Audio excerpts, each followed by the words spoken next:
Week 4 of the 2022 college football season is in the books, and that means it's time to rank the top 25 teams in the nation. I'm Steven Lassen of All CFB 365. Please be sure to subscribe to our YouTube channel. We're going to have great college football content all year. Also, check us out on Twitter, Facebook, and Instagram at All CFB 365.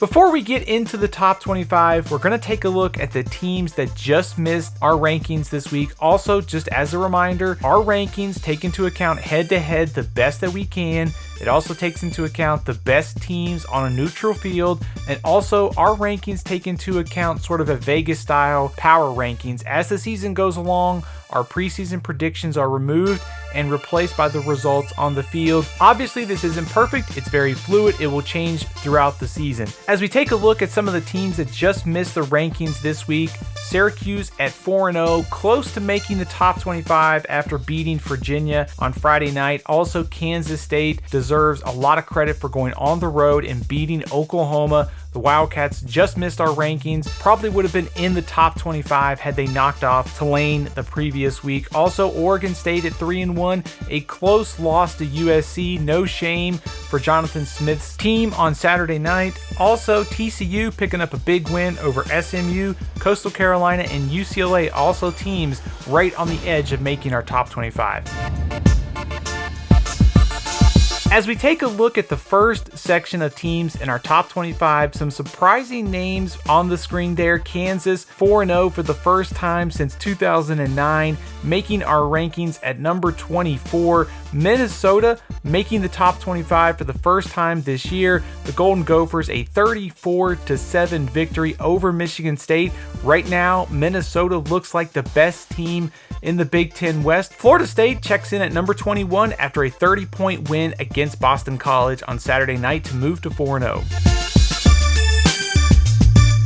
Wake Forest starts our next section of teams. Obviously, no shame for Wake Forest in an overtime loss to Clemson, so we're not going to move the Demon Deacons too far in the rankings. Sam Hartman was great on Saturday. The Demon Deacons just came up short on both sides of the ball. Oklahoma drops to 19 after a loss to Kansas State. The Sooners gave up 275 rushing yards to the Wildcats, so Brent Venables and that defense, they have some things to work on this week. Arkansas drops to 18.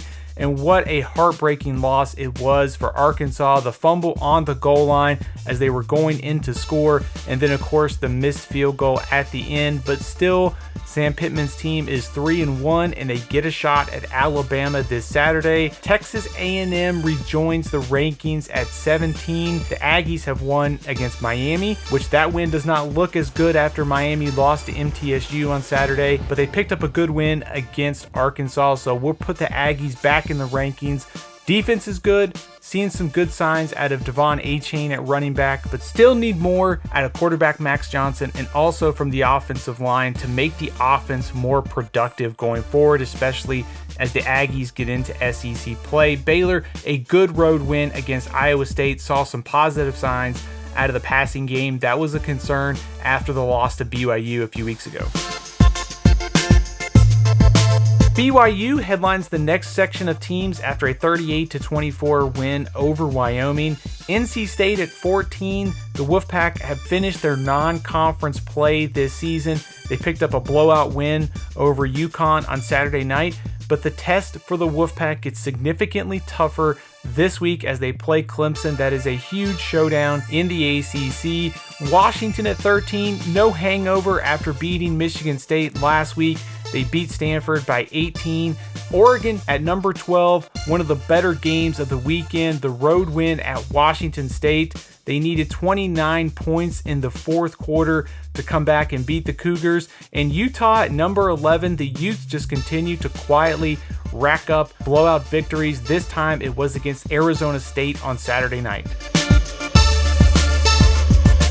Our top 10 is headlined by Tennessee at number 7, the Volunteers. knocked off Florida. That's a huge victory for Coach Josh Heupel's team, especially since Florida has dominated that rivalry over the last 20 years. Hendon Hooker for Tennessee was the difference in that game. Over 460 yards, 3 touchdowns. The Volunteers sitting at number 7. Also want to highlight USC at number 6. It wasn't easy for the Trojans going to Corvallis to play Oregon State. USC won 17-14. The defense for USC got 4 takeaways, and also the offense struggled on the road, but Caleb Williams and Jordan Addison made enough plays when it mattered for USC to remain unbeaten under new coach Lincoln Riley. No change to our top 5 this week. Clemson remains number 5 after an overtime victory against Wake Forest. The defense for Clemson certainly has some things to work on in the secondary, need to get healthy, but the offense stepped up, including quarterback DJ Uiagalelei going over 400 total yards and 5 touchdowns. It was a clutch performance for a Clemson offense that we came into the year wondering if this group would be improved from last season. Michigan checks in at number 4. The Wolverines won 34-27 over Maryland. The Wolverines got a much tougher battle than most people anticipated, but Blake Corum ran for 243 yards. He was the difference in the game. Ohio State took care of business against Wisconsin, winning 52-21. Quarterback CJ Stroud threw 5 touchdown passes. Alabama remains number 2, an easy 55-3 win over Vanderbilt. We'll see what the Crimson Tide can do on the road next week against Arkansas. And Georgia checks in at number 1. The Bulldogs didn't dominate as most anticipated against Kent State. I still think that right now, Coach Kirby Smart's team is the best in college football, so we'll keep them at number 1 after week 4. That's our top 25 after 4 weeks of the season. The first month of the college football season is basically in the books, but October and November, there's still a ton of great games in those 2 months remaining on the schedule, so it should be an exciting 2022 season for those of us who are college football fans. Please be sure to leave your top 25 in the comments. Would love to check those out, see where you have teams ranked after 4 weeks of the season. I'm Steven Lasson of All CFB 365. Please be sure to subscribe to our YouTube channel and check us out on Twitter, Facebook, and Instagram at All CFB 365.